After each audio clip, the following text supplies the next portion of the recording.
All right, do it again. You gotta slap it though. All right, go sit over there. We're rolling? We're rolling. Well, thank you for being here and agreeing to do this. So All right. it's exciting, and I've been waiting a long time to do this. So yeah, we'll just get right into it here. So first off, we'll start with a little introduction. Dan Zbozien, an athlete, a carpenter, direct action protester, general contractor, building inspector, and father of three. Your life is a testament to quiet strength rooted in your Polish-American heritage and shaped by your service to your family. Carrying forward traditions from your immigrant ancestors through shared holiday meals, faith, and hard work. You grew up embracing the values of loyalty, perseverance, and community. Later in life, you settled in Colorado's Front Range, built a career in construction and building as a licensed contractor and inspector. Your story is one of purpose lived quietly and well, a foundation worth remembering and celebrating from generations to come.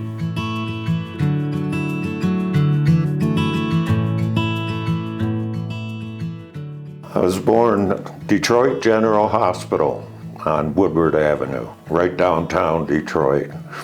And early years in Hamtramck, and then, probably before kindergarten, moved to Hazel Park and went to grade school at St. Mary Magdalene grade school in Hazel Park, and all my teachers were nuns, and I got sent to the principal's office a few times. It was Sister Mary Lillian, and she had a unibrow, a big gal, and she had a paddle with holes in it, wooden paddle, and if you were being punished, she gave you 3 swats, and if you cried, she gave you 3 more. So I learned not to cry. In grade school, I played football, Little League football, and the Detroit Lions always have a Thanksgiving game. And with Pop Warner football, we got to play at halftime at one of the games, and for about 10 minutes as an exhibition, and got to be on the sidelines the whole game. That was a highlight. What year was that? I must have been like 10, 11 years old, so 1960, 61, and played Little League baseball. My dad was the coach. The VFW sponsored us. He was president of the VFW for a couple years. My first time at bat, Dad was the first base coach, and swung the bat, hit a hard ground ball that went just inside third base and then went outside. So the left fielder's running for it. I remember running to first base and Dad swinging his arms around, yelling, "Run, run, run." and I still think of him. Practically every day when I think of him, I remember that. After grade school, junior high, did football, wrestling, and track, and same in high school. In junior high, it was in music class, and Mr. Ebsen, I think it was, and I had a rubber band. I put it and stretched it out and let it go. It hit him right in the middle of the forehead. He didn't see it coming, but he knew it was me. I got sent to the principal's office. So I went into freshman year. They talked me into choir because I had a deep voice. What are some of your earliest memories as a child? So you mentioned the one with the baseball and your dad waving you through. Do you have anything of home before that or any other memories? Oh, just walking to school. Yeah. And yeah, we didn't have bus service then, I don't think, but in grade school too. Must have been, I don't know, fourth grade or so, but one time it was raining out earlier, and at recess time, they let us go out on the playground, but told us not to go in the puddles. Of course, me and a few other guys went running through the puddles. So, of course, coming back from recess, here's Sister Mary Lillian at the door. Wet bottoms. She lined us up in the hallway, all facing one way. She's walking alongside, scolding us. And when she got to the last guy, she slapped each of us on the back of the head. So, tell me a little bit about your parents. Well, my dad, Thaddeus Stanley Zbozien, and my mother, Olga Agnes Zbozien, her maiden name, Bobus. Mm-hmm. So my mother grew up in the Ukraine, and when she was a teenager, she was a dancer with kicking feet. And so she must have been around 16 when the Stalin communists invaded the Ukraine. And my grandpa joined the rebel forces there up in the hills hiding, but he ended up getting caught and shooting all of them. So the communists killed my grandpa. I remember my mother talking, they would take pretty much all of their food. And I remember her saying they used to go pick certain weeds and flowers to eat. And then the Nazis came in, kicked out the communists. But then a short time later, Chuck pulled up to their house and loaded her sister, my aunt, and her mother into the truck and took them to a work camp in Germany, rescued from the communists. Right. But anyway, my dad was in the U.S. Army, and they freed the camp, rescued the camp, and that's how he met my mother. Oh, wow. And he ended up bringing all three of them back to the U.S. That's incredible. More on my mother, so she was quite the strong person, a strong personality. She was the disciplinarian, my dad was the peacekeeper. Oh, and I remember one time after football practice, I'm coming in to the lockers and out in the hallway. Here's my mother arm wrestling with some of the football players. She was a tough gal. Sounds like it, yeah. Now, do you remember or recall any family traditions around meals? Or did you guys have parties growing up? Did they have friends or stuff? Yeah, there were friends and mostly the holiday meals, always big family meals. Christmas Eve was typically at my grandma's place, and we'd have a feast. All kinds of Ukrainian and Polish food. And good polka music. lots of polka music. Yeah, when there was a wedding, always a polka band. I bet. Oh, I miss that. So, you were born in 1950 in Detroit. Yeah, first day of spring. First day of spring. You can't beat that. So let's talk about your birth order and any siblings that you had after that point. Oh, my brother, David, he was 2 years older than me. And my sister, Diana, was 2 years younger than me. We always got along well, and one thing, when my brother must have been, I don't know, 12, 13 or so, but when my parents went out for the night, we would have what we called a blast. We'd go up to Polly's, a small market, get a bunch of candy and goodies, and then come back and turn on some music and have a ball. And have a blast. A blast, yeah. And one thing we often did was rolled up socks and had sock fights back and forth. Well, my brother joined the Army, and this was during the Vietnam War, and went to officers candidate school. And he was a lieutenant in the Green Beret, and did a couple tours in Vietnam, and ended up getting a Silver Star, a Bronze Star, and 2 Purple Hearts. Oh, wow. He was a war hero.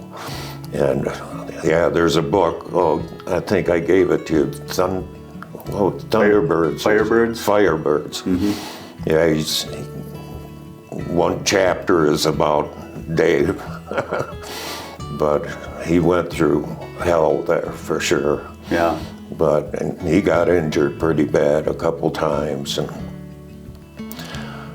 but made it back, but always had kidney problems from the wounds. So tell me a little bit about what you remember about your grandparents growing up. My Pachi, of course, her husband was killed by the communists, but she did get remarried to Martin, and who was a pretty quiet guy and just pretty much just sat in the chair all the time. But Pachi, grandma, she was a hard worker. She was a tough gal too, and always all kinds of cooking. When she was going to make chicken dinner, she lived in Hamtramck, she'd go to the store and buy a chicken, a live chicken, and she'd bring it back, ring it around, its head would come off, and it would run in the yard a while with its head cut off. And I was one to pull the feathers, but we had fresh chicken dinners. Does it get fresher than that, I guess? Yeah. I don't think they sell live chickens in stores anymore. No. So that was around, so we'll say the late 50s? Yeah. I want to touch back a little bit about high school, because you had a pretty good football career during your high school years. Oh, yeah. Tell us some stories about some football accomplishments. Oh, just I played offense, typically tight end, and defense, typically middle linebacker. And I was a pretty eager player, and if they ever took me out, I was always going up to my coach saying, "Put me back in there." And one great feat was, I think it was against Berkeley, but we were ahead by a few points, and there was maybe 30 seconds left, and Berkeley was on our 10-yard line going for a touchdown to beat us. And one of my greatest plays was they handed off to the halfback. He's coming through. I hit him hard, made him fumble, and I grabbed the ball and retrieved the fumble. That's probably my best play. Wow. And then my senior year, I was voted most valuable player by my teammates. That was a real honor. Absolutely. Did you ever have any thoughts about planning college or pursuing it any further? Yeah, actually, I had a scholarship to Western Michigan University. But son of a gun. So on graduation night from high school, I'm driving home. I got in a pretty bad car accident, hurt my neck pretty bad. So I lost my scholarship, so kind of ended football for me. Yeah. Too bad. Yeah. I could have been making multi-millions as a pro.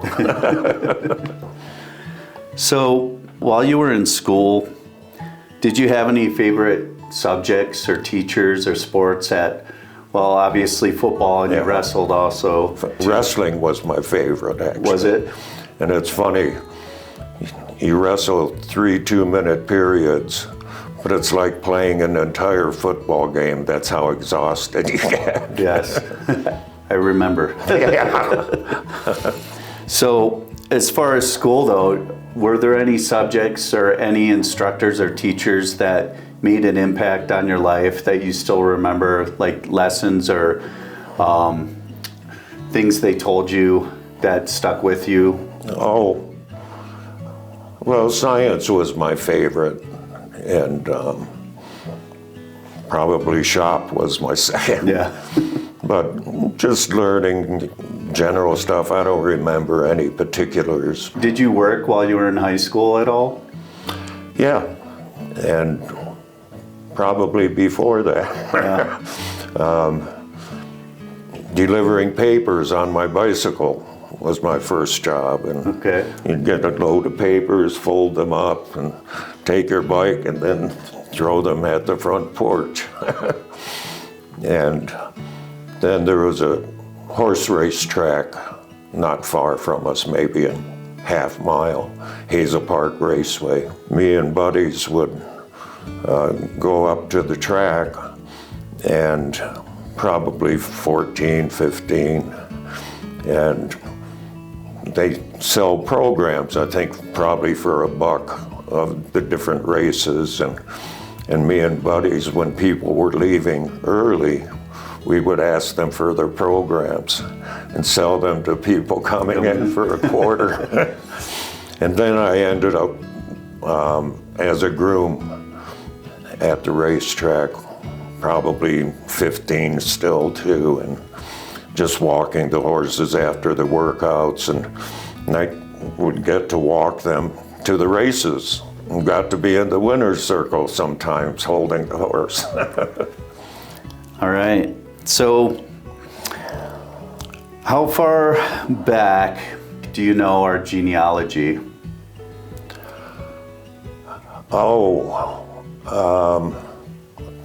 Not that much. Yeah. So it wasn't talked about at family events or get-togethers. It was really, I guess you could look at it from the perspective of they didn't necessarily want to remember those hard times. They were just pushing forward. Yeah, pretty much. And like my dad never really talked about being in the Army and in the war, and except when his buddies would come and visit, I would get to hear some war stories. Of course, after a few beers, I'm sure. Yeah.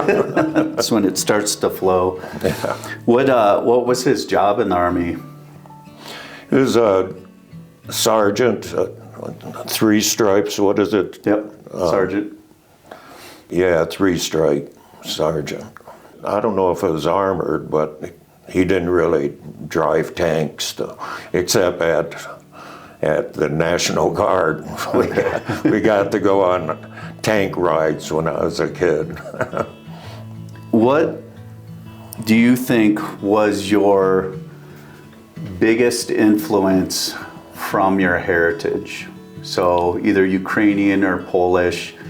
What things influenced you in your life? Well, from both of them, Ukrainian and Polish, and the family, just their determination and ability to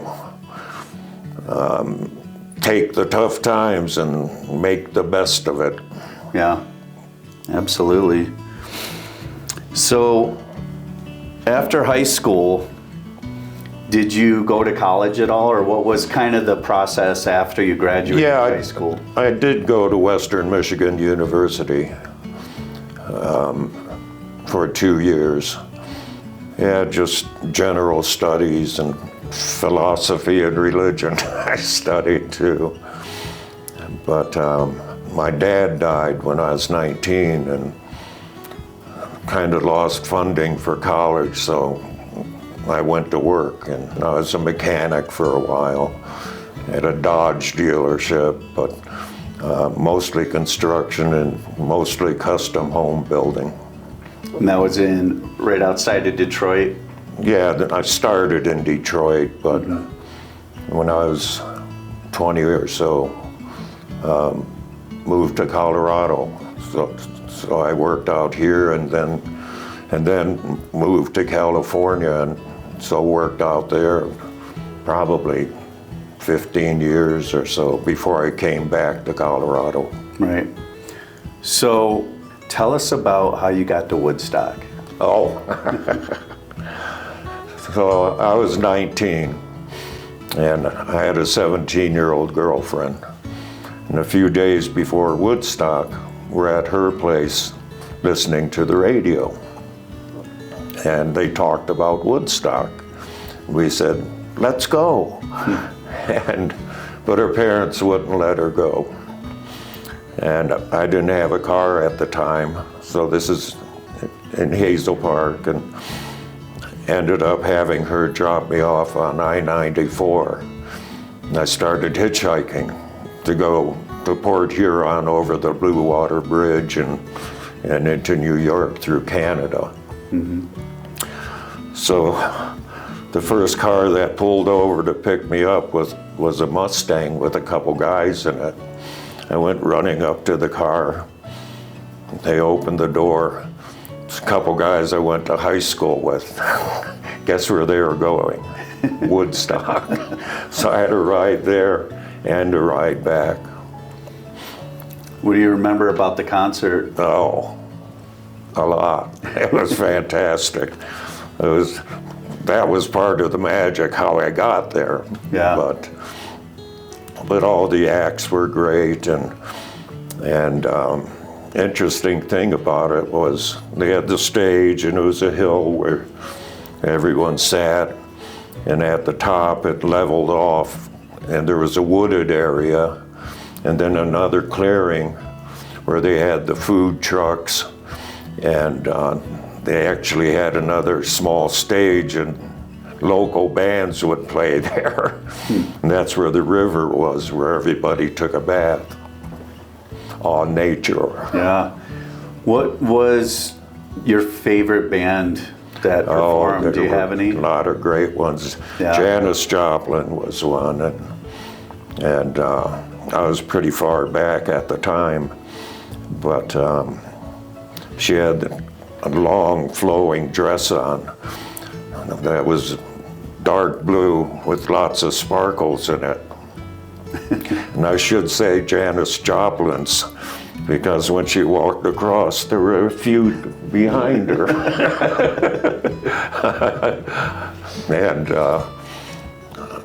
And another favorite was Jimi Hendrix. And he was the last act, and a lot of people left. So I got to get pretty close to the stage, maybe 40 feet or so. So got to see Jimi Hendrix up close. And his last number was the Star Spangled Banner. Yeah, very famous one. Yeah. That's incredible. And that was like in the morning, right, when he played? Like just at dawn when he played the Star Spangled Banner. Right. Oh, wow. Oh, and another thing about Woodstock, I should mention, I have it here, but tickets were $7. That's incredible. Not that you needed them, I guess. Right, like I mentioned earlier, when we got there, the fence was down and people were just walking in. Yeah. What an incredible experience. Yeah. Be able to be part of history like that. So you go to college. What did you do after college? What was kind of your first steps? Well, that's when I moved to Colorado, and must have been the early 70s, 71 or so, and ended up hitchhiking to Colorado too from Michigan. But I had a bunch of friends that were already here, and it was up Left-Hand Canyon. We had a commune up there, Michigan people, maybe about 15 of us or so. But I remember the landmark was an A-frame, and then had to hike in about a half mile or so to the campsite. And we all had our different tasks to do, and there were a couple cooks, and I was a fire keeper, always made sure there was a fire, and we had a couple fishermen would go out every day for trout.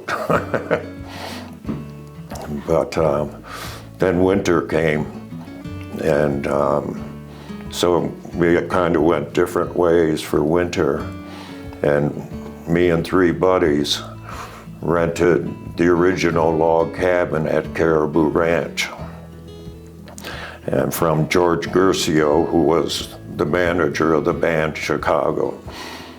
But and they were building a recording studio at the time, converting an old barn into a recording studio.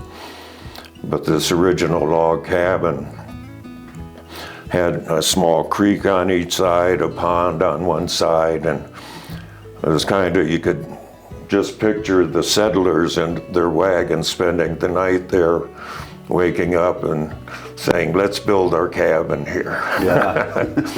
But it's funny, during blizzards, we would have little snow drifts inside the cabin from the cracks in the logs. But we had a big stone fireplace, and it had a sofa, a couple easy chairs. We just built a roaring fire. So how did you get, I guess, recruited, or what brought Greenpeace on your radar? That's when I lived in California, in Glen Ellen, and I had donated to Greenpeace. I read about them and had donated to them, so knew about the ship, the Rainbow Warrior. And I was driving to San Francisco to check on a job one time, and traffic was backed up on the freeway, so I could cut through town through Sausalito. And I see the Rainbow Warrior just offshore, moored offshore at anchor. And I thought to myself right then, I'm going to get on that ship. Wow. So I went to the San Francisco Greenpeace office and told the receptionist, I want to get on that ship. How do I do that? And she said, a lot of people want to get on that ship. And so, but there was one of the crew overheard this. So he came up to me, and Kevin came up to me and said, I'll take you on the ship. So he got me on ship, and we went into dry dock and in Oakland, and the dry dock crew did the hull.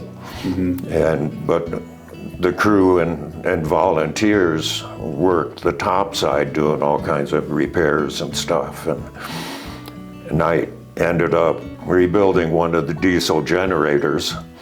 And it's funny because I walk in the engine room, and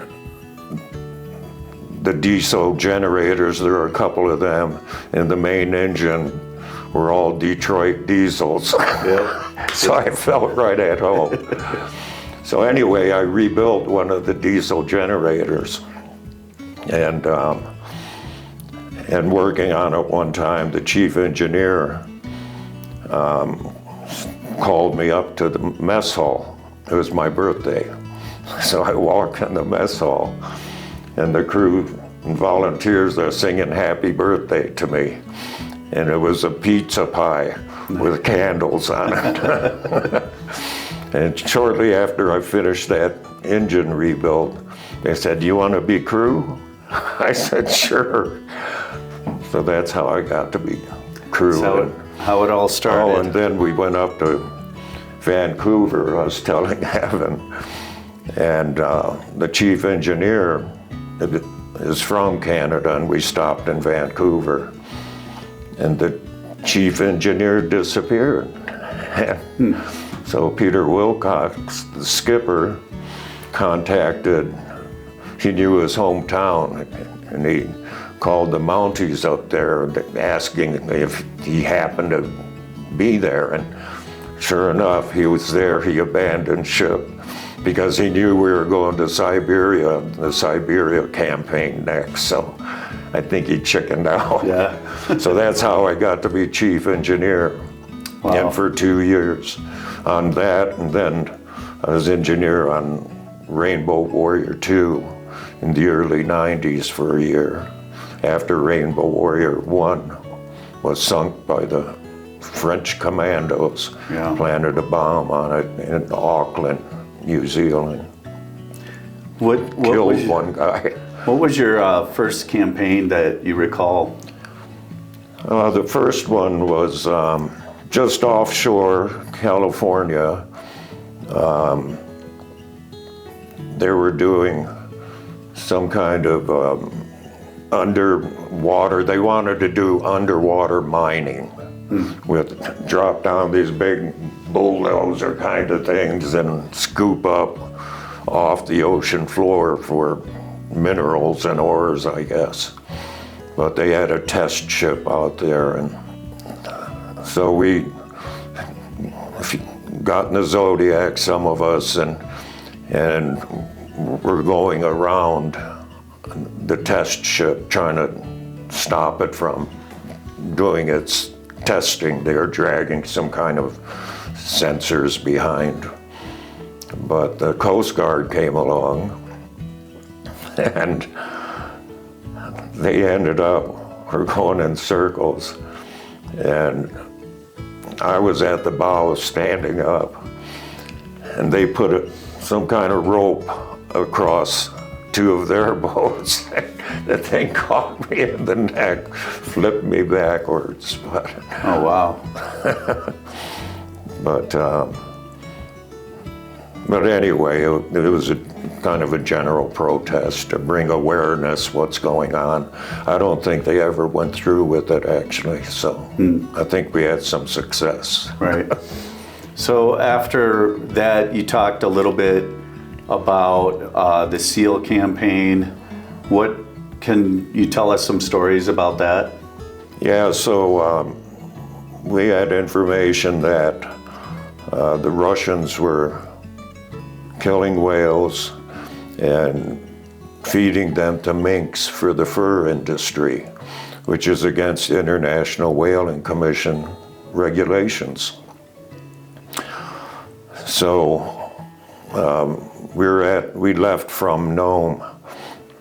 We were anchored offshore, maybe a half mile or so, and the night we were going to leave, we had visitors on the ship, and so I was shuttling them back to Nome, and me and Daniel Bergevin, and so the last one was the boat manager, and so we stayed on shore for a while, had a couple beers with him, talking, and at that time a storm rolled in, and so Daniel and I were trying to get back out to the Rainbow Warrior, but the waves were huge and they were breaking, and so this one, it was rolling, the break I was trying to get before it was breaking, but by the time we got to it, it flipped us completely backwards. And I remember going down, and I'm trying to kick and get up, but not getting anywhere. And then it dawned on me, kick your boots off. I had rubber boots on, so I kicked the boots off. That helped. So I finally get back above, and the Zodiac's upside down, and here's Daniel at the outboard shaft holding on. And so I'm trying to get on top, kept getting washed off, but I finally got a grip, and we finally got back to shore. And actually, there was a bunch of rocks we were heading for, but luckily we got to ground and got to get around the rocks.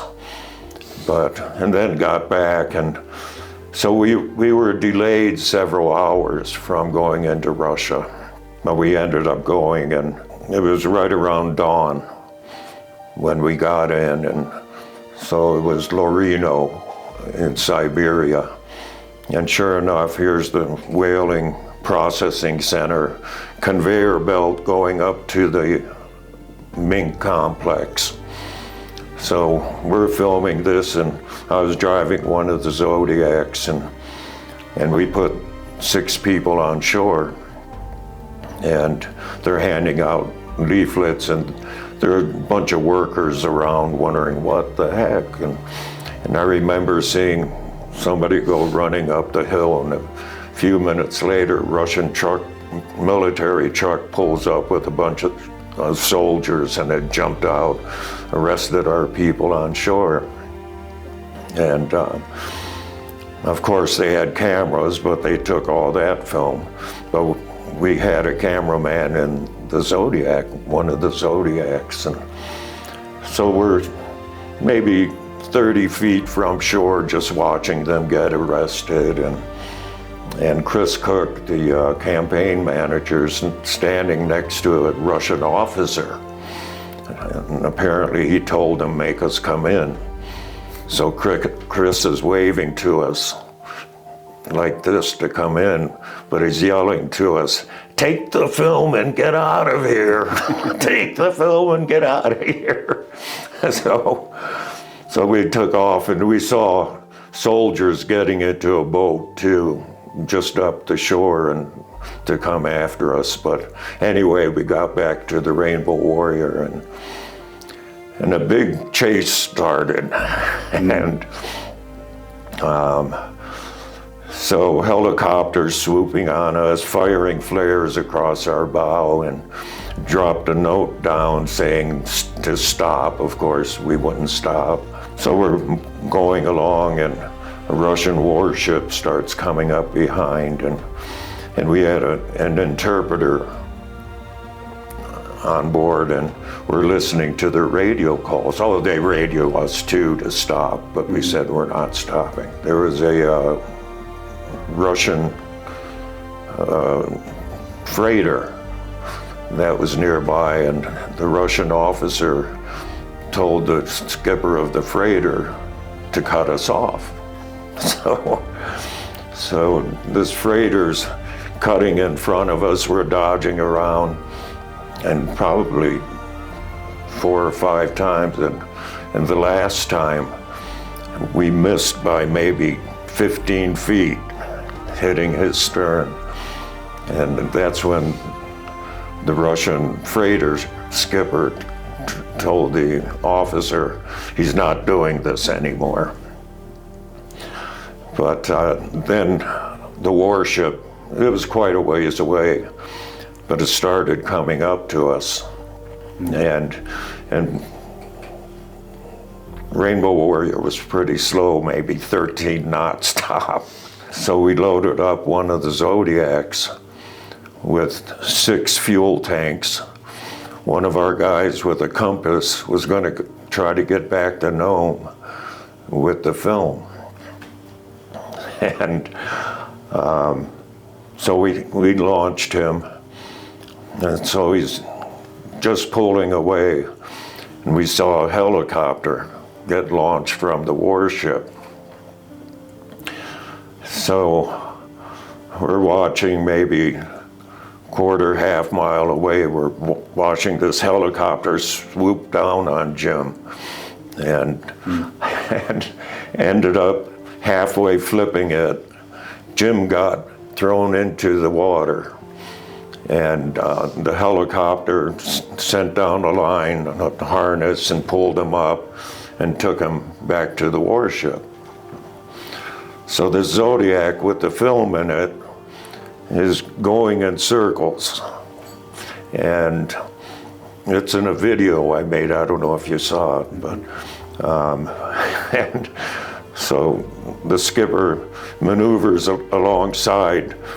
Actually, it was going clockwise, and we were lined up along the rail, several crew people, and the Zodiac bumped into the side, and Bruce, one guy, jumped in, broke his ankle jumping in, but got control of the Zodiac.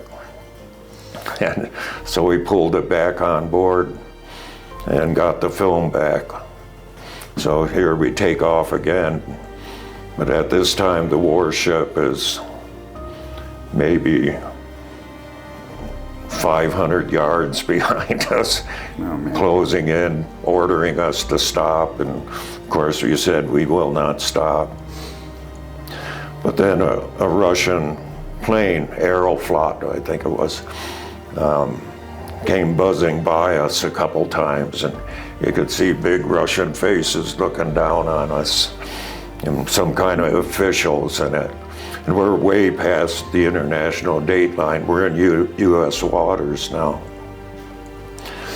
But so apparently the officials told the warship to back off. So we got away, and we didn't have radio communication with anyone, but our radio operator used Morse code to tell the San Francisco Greenpeace office what was going on. Oh, wow. So they told the media when we got back to Nome at the dock, all kinds of media's there, ABC, NBC, BBC, and yeah, they were all waiting for us, but we got the film back and ended up getting it processed, putting a guy on a plane with the film, and he flew to London, which was the first day of 3 days of meeting with the International Whaling Commission. So we presented it to them, and I mentioned it's against International Whaling Commission regulations. So it embarrassed the Russians, but there's no enforcement arm, but it did embarrass them. Yeah. We were scheduled to go in at nighttime. And like I mentioned, we got on shore. They arrested all our camera people, all our people on shore, but we had the cameraman in the Zodiac. And so he was able to document the processing station, the conveyor belt, and the mink cages. So we were delayed and had to go in at daytime instead of nighttime. So because of that, we had the film from offshore taken during daytime. If it was nighttime, we would not have had that film. Oh, man. It's wild. So, happened for a reason. Happened for a reason. And I did look a couple years later at Google Earth, and the mink cages were abandoned. Oh, wow. So I think we did some good there too. Yeah, it's incredible. Now, how long were you in Greenpeace for? Oh, probably about 10 years and 3 years on ships. 2 years on Rainbow Warrior 1 and a year on Rainbow Warrior 2.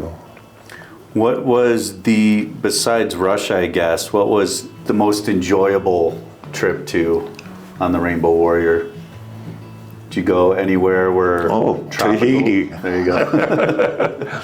Yeah, so we were going this is on Rainbow Warrior 2 in 91, I think it was.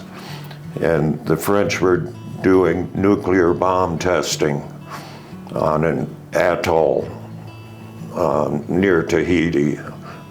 And so we were going to go and try to stop the bomb test. And but we get to Tahiti, and the natives there knew we were coming. And when we got to the dock, there was a big welcoming party for us. And they had a lot of the natives there. A pickup truck pulled up full of different foods and fruits, and they set up the firemen's bucket brigade kind of thing to get the food on board. So that was pretty neat. Incredible. And we did go to Mururoa, the atoll, before the test, and French Navy was there waiting for us.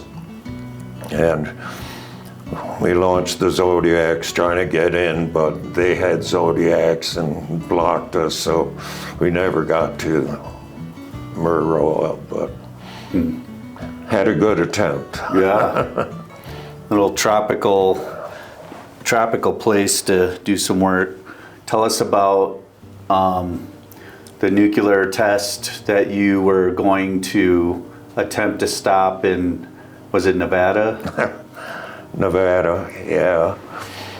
So there was a big protest the day before the test was scheduled. Outside the main gate, a lot of people were there. Chris Christopherson, and there's another actor there. Anyway, there were like 10 of us Greenpeacers that were going to hike in to the test site and chain ourselves. It was underground, but they had different equipment there. We were going to chain ourselves to stop the test. So 3 nights we hiked. We had to hike 60 miles, 20 miles a night. And we, of course, not during the day. Ended up passing Area 51. I got to see Area 51. And so the last day, the test site was just over the top of a hill, and we're on the other side, kind of laying low the day before the test, waiting for night to go in. But helicopters came out, and we split into 2 groups. So like 5 people were already arrested, and us other 5 were hunkered down, and I was in this swale, some shrubbery over me. I remember looking up, the helicopters right overhead, guys looking right down towards me, but apparently didn't see me or any of us. But, so the helicopter went away, and this is the day before the scheduled test. We felt a shudder. They set the bomb off a day early. Oh, man. So we had to hike 60 miles out again. But yeah, the bottom of my feet were big blister. Oh, man. Yeah, that's a pretty hard And, push. Oh, the last night, limping home too.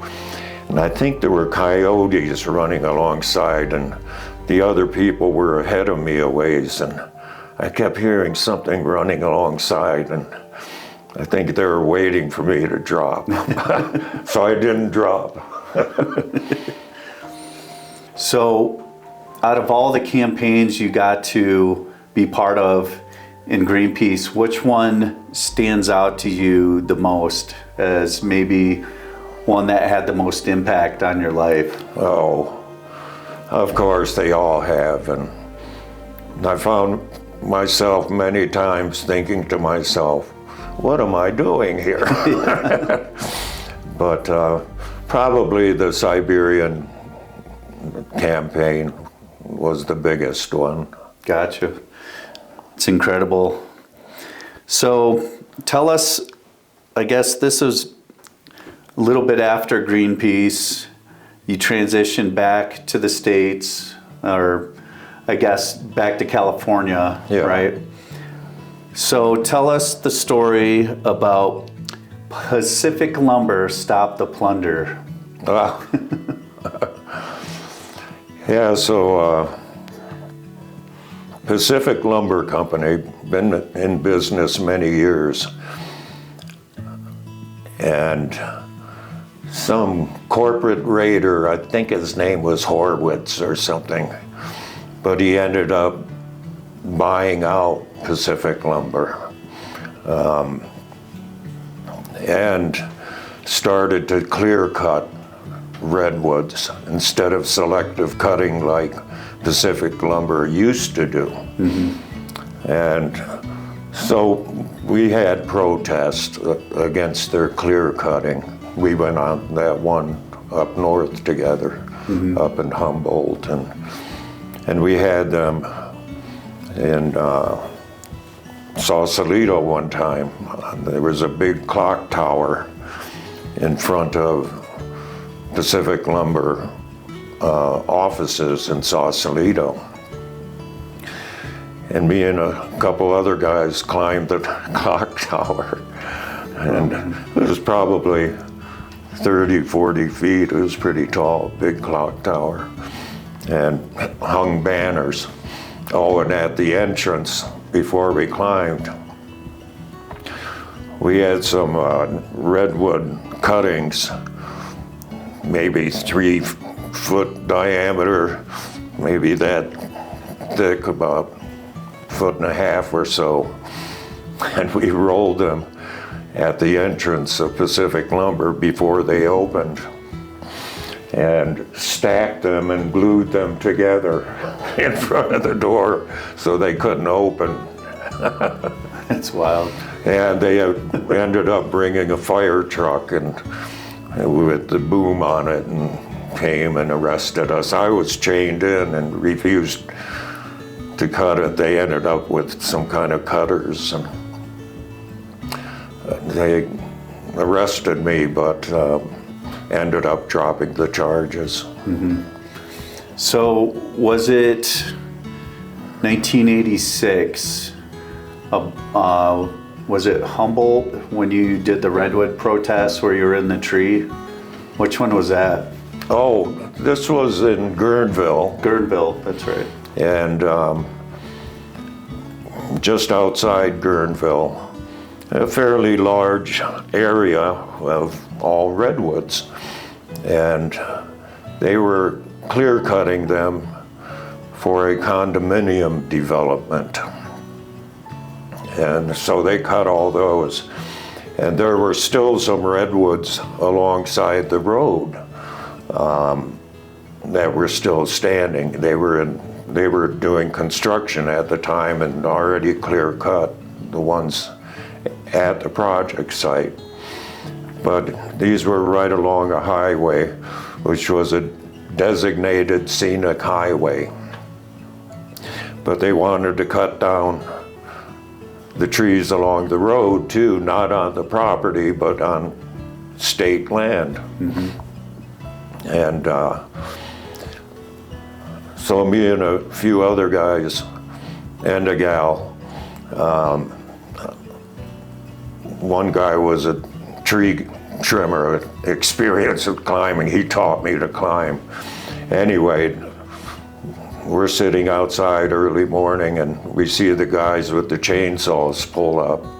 So we jump out, we climb the trees right in front of the guys with the chainsaws.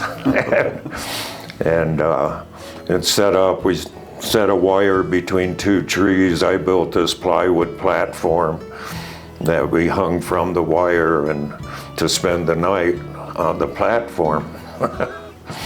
So anyway, we stopped it for a day or two, but they did cut them down after all. But it made big news, and also one of the county commissioners came out and he spoke against it and said they were going to work on having more protection for the scenic corridors. Yeah, so it did make a difference in the end, at least, that it shed light on a subject that was, oh yeah, not known before. Oh, it made big news on TV stations in San Francisco and all the local newspapers. So, went through Greenpeace, moved back to California, did some of those campaigns protecting redwoods and other things. You ended up back in Colorado. Tell us a little bit about that story, what brought you back to Colorado? Yeah, so I was working with Tom Anderson, a contractor, and I worked with him years earlier. I was a project manager for him, mostly custom homes. And then went with Greenpeace for several years and came back, and Greenpeace was pretty much volunteer, so I had to start making money. Yeah. So I went and saw Tom and found out he was doing consulting work instead of building. He still had some building projects, but mostly consulting. So I started working with him and got trained as a construction consultant. So we looked at construction problems, documented the problems, and figured out solutions and cost estimates. So I got training as a consultant, and Tom was thinking of opening an office in Colorado. And I said, I'll go check it out, since I know Colorado. So I came back and kind of did some research and scoping it out, but Tom decided not to open an office here. But we decided, Laura and I, to go ahead and move back here anyway. Mm-hmm. So that's when I found the house in Niwot and fixer-upper. And so we moved back out here, and I started my own consulting company. I think it must have been late 90s. Mm-hmm. And so been doing consulting with my own company, Building Tech, for about 20 years, over 20 years. But then I don't climb ladders and walk on roofs so well anymore, so I'm pretty much retired now. Yeah.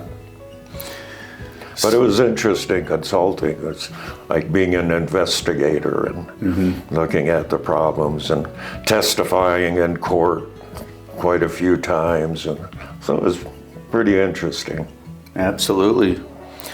And most of my opponents were engineers and architects, but they liked me because of my hands-on experience for so many years. Mm-hmm.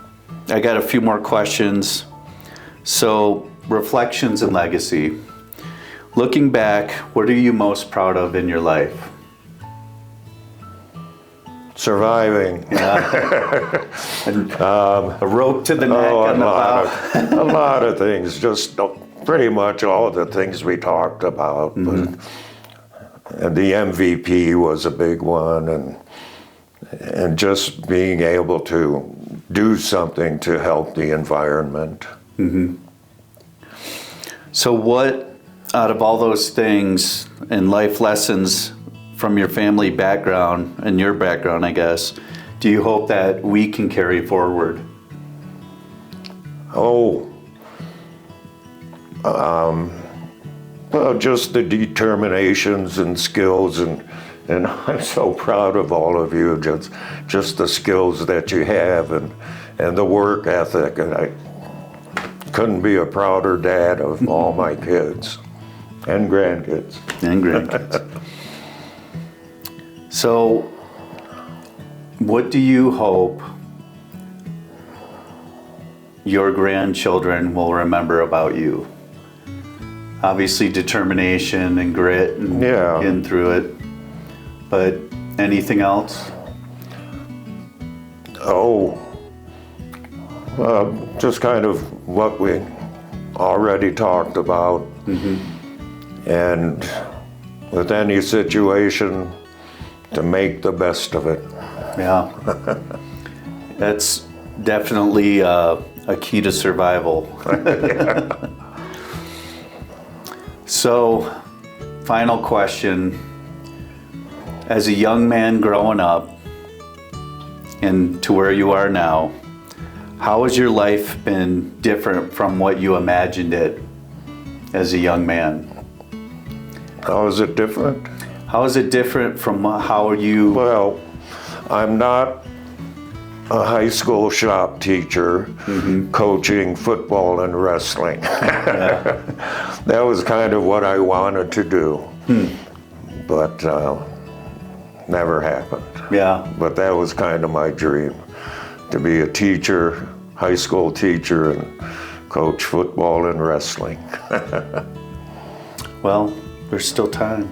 Yeah, right. You got a high school right out back of your place, right? So it's been very incredible to sit here with you. I'm very grateful, as we all are, for everything you've endured through your life and continue to endure.